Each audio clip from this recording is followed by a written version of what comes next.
بدني وهديا أنا سيجا جام كنكتي أبني بديا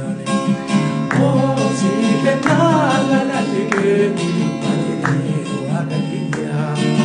أنا سيجا جام كنكتي أبني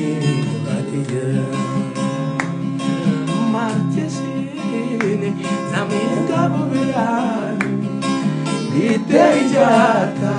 Aka itifedeni Sharantu Atiwaga dinyati Numarafu Atiabadagati Sharantu Atiwaga gedati Numarafu Martesini, namin kabukiran.